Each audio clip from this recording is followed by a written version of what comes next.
సుమన్ టీవీలో మీ business promotions కోసం ఈ కింది నెంబర్ను సంప్రదించగలరు.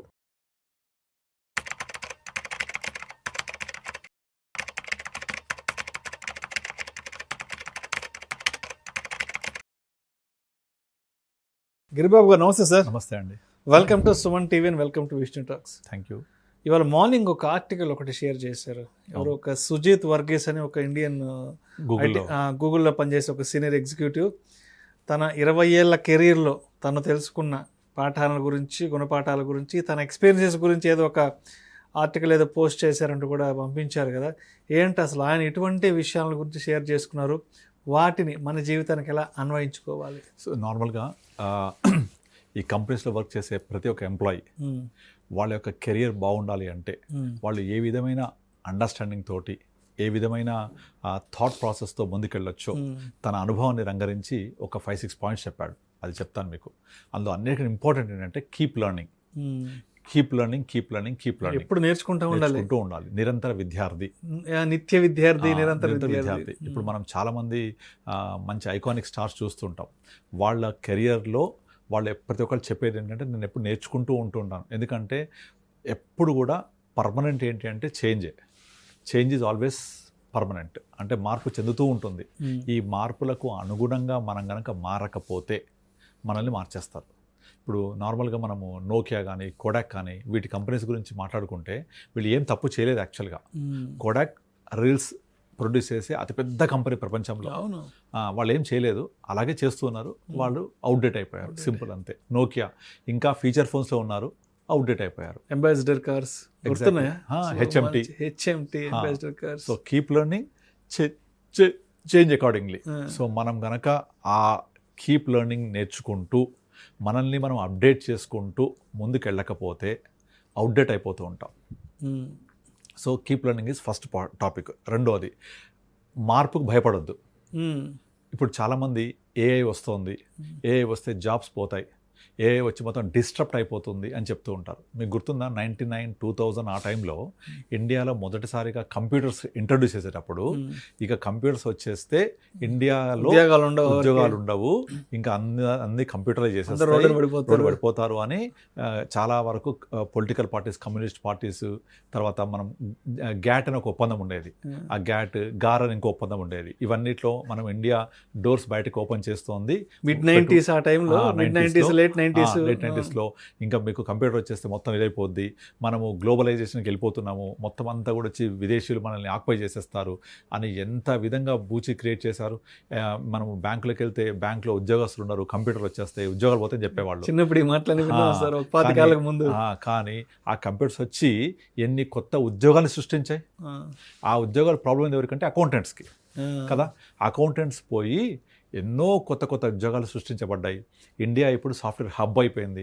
ప్రపంచంలో పెద్ద పెద్ద కంపెనీస్కి మనమే సీఈఓలు. అప్పుడు నాంది పడకపోతే, పునాది అవ్వకపోతే, ఆ చేంజ్కి మనం మారకపోతే ఇవాళ ఉండేవాళ్ళు. ఇండస్ట్రియల్ రెవల్యూషన్ వచ్చేది పారిశ్రామిక విప్లవం అదంతా 1940s, 50s great industrial revolution. పెద్ద సంస్థలు సృష్టించబడ్డాయి. ఇండియాలో కూడా 1960s, 70s బిహెచ్ఎల్ లాంటి కంపెనీస్లు, ఇప్పుడు మనం మాట్లాడుతున్న నవరత్న, మహారత్న కంపెనీస్ అన్ని సృష్టించబడ్డాయి. దాని తర్వాత నెక్స్ట్ జనరేషన్ అంతా ఇన్ఫ్రాస్ట్రక్చర్ రిలేటెడ్. ఎందుకంటే అంత పెద్ద సంస్థ సృష్టించాలంటే చాలా డబ్బులు కావాలి, టైం ఎక్కువ పడుతుంది, అంత టైం లేదు, డబ్బులు లేవు. సో దాని రిలేటెడ్గా మనము ఇన్ఫ్రాస్ట్రక్చర్, సర్వీస్ సెక్టర్కి మూవ్ అయిపోయాము. ఎర్లీ 90s పివి నరసింహారావు గారు, ఎగ్జాక్ట్లీ, ఆర్థిక సంస్కరణ, మన్మోహన్ సింగ్ గారు, వీళ్ళు ఆర్థిక సంస్కరణ. పునాది ఏంటి? అదే మార్పు కోసం అనుగుణంగా మనం కూడా మారకపోతే అవుట్డేట్ అయిపోయే వాళ్ళం. That's the second one. Third one ఇంకోటి ఏంటంటే ఆయన చెప్పిన ఇంకోటి టీమ్ వర్క్. మనం ఎప్పుడు కూడా ఒకటి చెప్తూ ఉంటారు, నువ్వు చాలా దూరం ప్రయాణించాలంటే కలిసి వెళ్ళు, వేగంగా వెళ్ళాలంటే ఒక్కడి వెళ్ళు, కానీ చాలా దూరం లాంగ్ రన్ ప్రయాణం చేయాలంటే టీంతో వెళ్ళు అని చెప్తూ ఉంటారు. కనుక మనం వేగంగా వెళ్ళాలి, దూరం కూడా వెళ్ళాలి. రెండు జరగాలంటే team work is only one thing. దీన్ని డివిజన్ ఆఫ్ లేబర్ అంటారు. ఇప్పుడు నార్మల్గా ఒకే వ్యక్తి అన్ని పనులు చేయలేడు. కనుక ఒక వ్యక్తి ఒక పనిలో డెఫినెట్లీ నిష్ణాతుడు అయి ఉంటాడు. కనుక ఎవరైతే మాస్టర్ ఉంటారో, జాక్ ఆఫ్ ఆల్ మాస్టర్ అని అంటారు కదా, అలా కాకుండా డివిజన్ ఆఫ్ లేబర్ చేసుకొని, అంటే ఎవరు ఏ పనిలో నిష్ణాతులు ఉంటే వాళ్ళకి ఆ పని అప్పచెప్పడం, అది ఒక టీంతో కలిపి చేయడం, టీమ్ వర్క్. ఇప్పుడు మీకు ఫుట్బాల్ కానీ, లేదంటే క్రికెట్ కానీ, ఇవి టీం వర్క్తో, టీమ్ గేమ్స్ ఇవన్నీ కూడా ఒక టీం అంతా కలిసికట్టుగా వర్క్ చేస్తేనే ఆ మ్యాచ్ గెలుస్తాం. ఒక్కరితో చేసేది కాదు ఇది. కనుక ఆ టీం వర్క్ అనేది ఇక్కడ కూడా మనకు క్లియర్ కట్ కనిపిస్తుంది. ఆయన మెయిన్గా దాన్నే స్ట్రెస్ చేశాడు. సో టీం వర్క్ చేయండి, టీం వర్క్ చేస్తే ఆటోమేటిక్గా రిజల్ట్స్ అనేవి చాలా బెటర్గా ఉంటాయి. సో ఆ బెటర్ రిజల్ట్స్ రావాలంటే team work is mandatory. Okay, తర్వాత మీకు నెక్స్ట్ ఇంపార్టెంట్ థింగ్ ఏంటంటే మనము రిలేషన్షిప్ మెయింటైన్ చేయాలి. రిలేషన్షిప్స్ అంటే మనం నార్మల్గా ఒక తోటి ఎంప్లాయీస్తో కలిసి వర్క్ చేసేటప్పుడు ఆ ఇంటర్పర్సనల్ రిలేషన్షిప్స్ చాలా చాలా ఇంపాక్ట్ చూపిస్తాయి. ఇంటర్పర్సనల్ రిలేషన్షిప్స్ బాగలేకపోతే అవుట్పుట్ కూడా బాగా రాదు. కనుక టీం వర్క్ చేస్తూ అందరితో మమేకం అవుతూ వాళ్ళతో బెటర్గా ట్రావెల్ చేస్తూ ఉండాలి. అలా టీం వర్క్తో పాటుగా రిలేషన్షిప్ మెయింటైన్ చేయకపోతే ఎట్టి పరిస్థితుల్లో మనం ముందుకెళ్ళలేం. అండ్ ఇంకొకటి ఇంపార్టెంట్ పాయింట్ అని చెప్పింది ఏంటంటే నార్మల్గా ప్రాబ్లమ్స్ వచ్చినప్పుడు ఎట్టి పరిస్థితుల్లో మనము పారిపోవద్దు. Fight with the problem, not flight. So comfort zone గురించి మాట్లాడుతుంటాం కదా, నార్మల్గా ఒక చిన్న స్టోరీ ఉంటుంది. ఒక ఎలుకకి ఒక జాడీలో పడిపోద్ది. అది పడిపోతే దాంట్లో ఫుడ్ చాలా ఉంటుంది. ఆ ఫుడ్ యాక్చువల్గా ఫుడ్ కొంచెం తిని పక్కకి వెళ్ళిపోతే ఈజీగా దానికి స్పేస్ దొరికేది. అంటే పైన ఫుడ్ ఉంటుంది, కానీ ఏం చేసింది, అది ఫుడ్ ఉంది కదా అని తినుకుంటా అక్కడే కూర్చుంది ఆ జాడీలో. ఆ ఫుడ్ అయిపోయినా కొద్దీ కిందికి పడిపోతా ఉంది అది. సో జాడీలో కిందికి వెళ్ళిపోయిన తర్వాత పైకి వెళ్ళడానికి ఎక్కలేదు కదా, దాంతో అక్కడ చనిపోతుంది. అలా కాకుండా ఫుడ్ కోసం కష్టపడి ప్రయత్నం చేస్తూ ఉంటే బ్రతికేది కూడా. సో అలాగే మనం కూడా తేరగా వచ్చింది, ఈజీగా అయిపోయే పనుల కోసం ఉంటే ఫ్యూచర్లో వచ్చే స్ట్రగుల్స్ని ఎదుర్కోలేము మనం.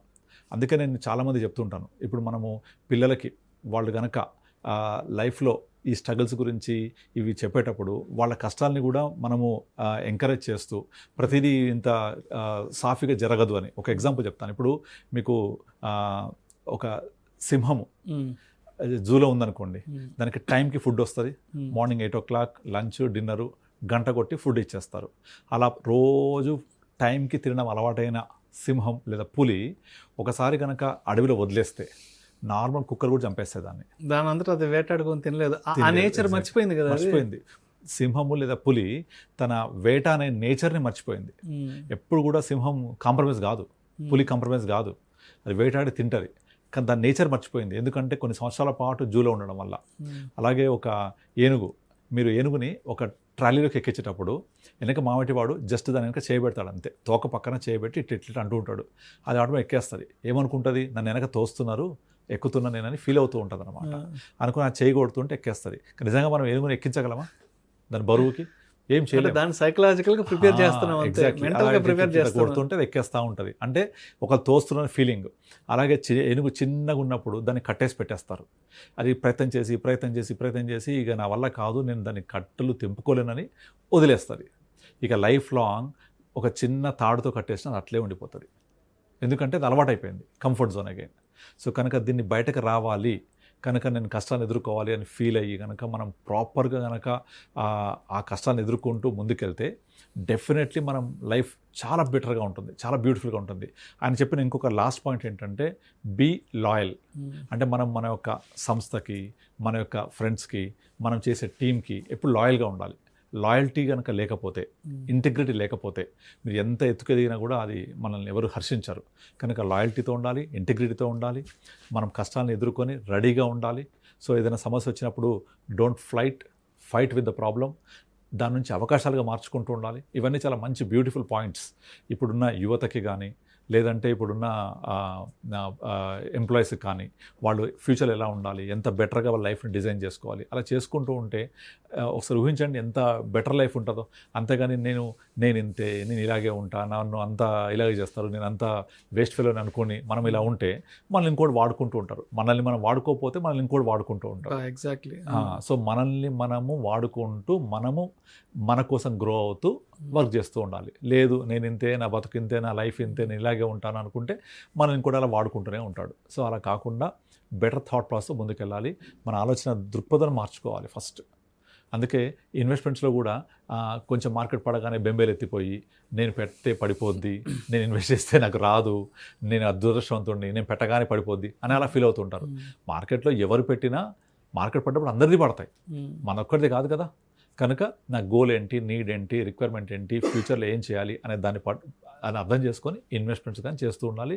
ఇది మన సైకాలజికల్గా ఉండాలి. So being a financial advisor మేజర్గా మేము చేసేది ఏంటంటే హ్యాండ్లింగ్ ది హ్యూమన్ సైకాలజీ, అంతే. Thank you sir, thank you so much Giribabu. Thank you అండి.